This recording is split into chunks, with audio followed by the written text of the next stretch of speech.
pelatihan. Yang mana pelatihannya juga termasuk cukup lama ya, tapi insya Allah saya ada yang dapat dari beliau. Sharing.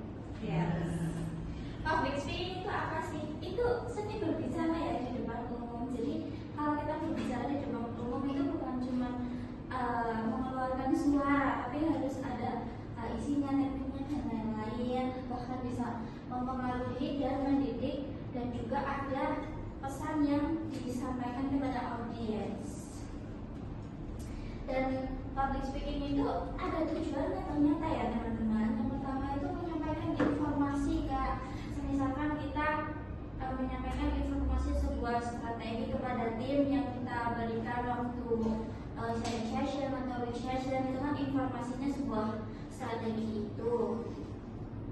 Terus ada yang mempengaruhi. Nah, dari strategi itu kita mempengaruhi teman-teman tim kita untuk mengerjakan sebuah strategi itu. Misalkan strateginya harus comment story, kita mempengaruhi si anggota tim kita untuk comment story customer-nya.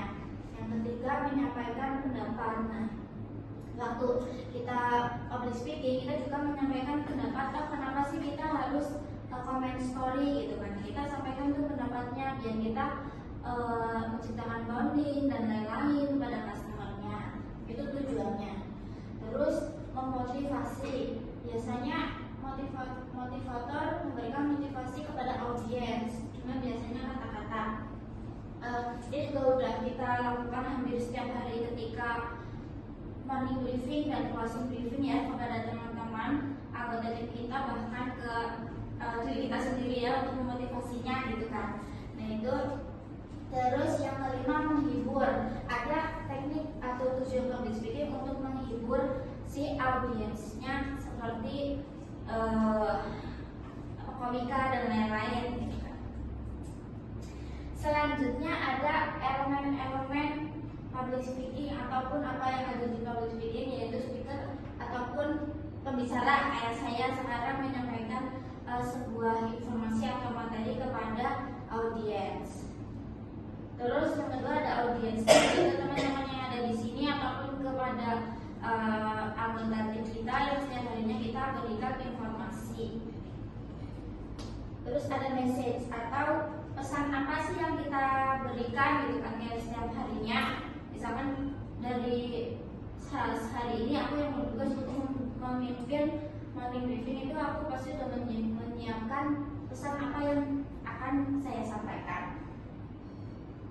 Terus noise, yaitu ada dua ya, ada signal adalah segala macam informasi yang dapat didengar, jadi pesannya yang bisa didengar, dan noise adalah sesuatu yang tidak ingin didengar dan mengganggu audiens saat menerima signal.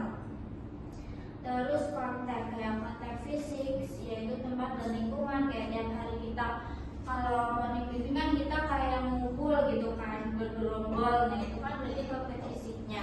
Sama psikologisnya bukan hubungan antara speaker dan audiens. Nah biasanya kalau kita udah ada konteks fisik, kita menimbulkan konteks psikososial.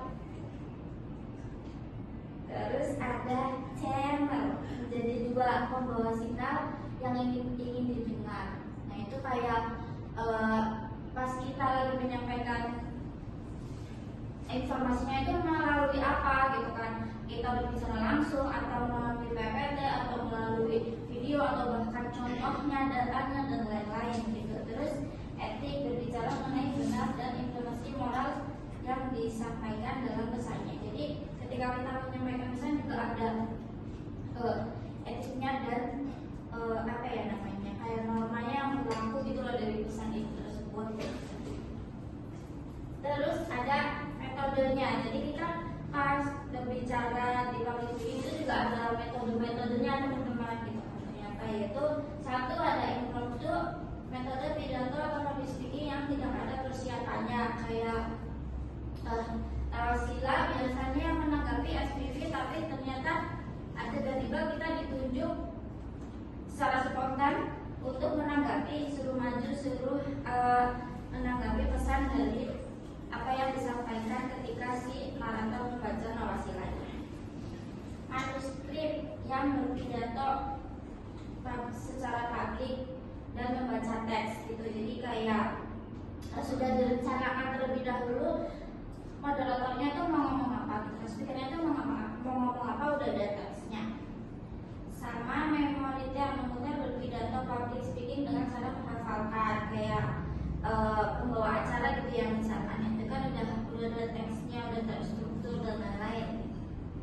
Extemporer metode public speaking dengan terlebih dahulu mempersiapkan garis-garis besar dan konsep pidato gitu kan, kayak pas di sidang skripsi misalkan gitu kan, skripsi kan bertebal-tebal halaman tapi kita waktu presentasi hanya poin-poinnya aja ya, kayak sekarang juga termasuknya saya sampaikan cuma poin-poinnya aja gitu.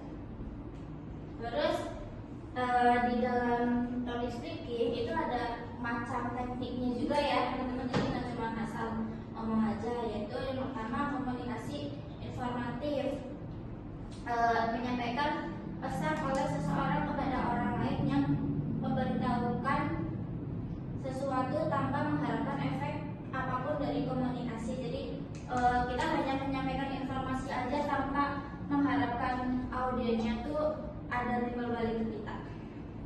Terus komunikasi persuasif, menyampaikan pesan kepada seseorang lain agar berubah sikapnya gitu. Kayak misalkan kalau yang pertama kita hanya menyampaikan besok kita rapat produk, nah itu kan kita nggak perlu tunggu jawaban si anggota tim. Tapi kalau yang komunikasi persuasif kita udah menyiapkan opininya, kita besok rapat produk untuk menyampaikan strategi yang terbaru. Nah itu biasanya kita udah mengharapkan si anggota tim kita apa gitu kan. Komunikasi koerasif, menyampaikan pesan oleh seseorang kepada orang lain dengan ancaman atau sanksi. Jadi kayak misalkan saya menyampaikan besok kita rapat produk ya, kalian harus berangkat semua, jangan ada yang izin. Nah itu berarti komunikasi yang koerasif. Terus hubungan manusiawi, kegiatan komunikatif, persuasif, sugestif, dan kedua pihak merasa hatinya puas. Jadi ketika saya sudah menyampaikan strategi itu dan anggota tim sudah memberikan timbal balik, jadi kita menciptakan sebuah kesepakatan yang baru. Lalu ada gaya komunikator, yaitu satu, komunikator konkret, berbicara tentang informasi yang konkret. Jadi kayak udah harus datanya ada gitu, udah yang pasti gitu kan. Terus komunikator spontan tanpa fluid, senang berkomunikasi dalam lingkungan yang berpotensi tindakan yang bersifat aktif. Jadi dia kayak ngomongnya tuh spontan tanpa dipikir dua kali misalkan. Terus yang ketiga komunikator intelektual, senang berpikir dalam berbicara dengan ide serta peristiwa yang abstrak. Jadi dia berbicara itu nanti sekaligus sudah ada solusi dan saran-saran yang harusnya diberikan gitu. Terakhir komunikasi sensitif, senang berbicara dan berpikir tentang perasaan dan masalah hati. Jadi kayak misalkan kalau dari segi perasaannya tuh masih kayak ada mau menyampaikan tuh masih segar, masih takut dan lain-lain gitu.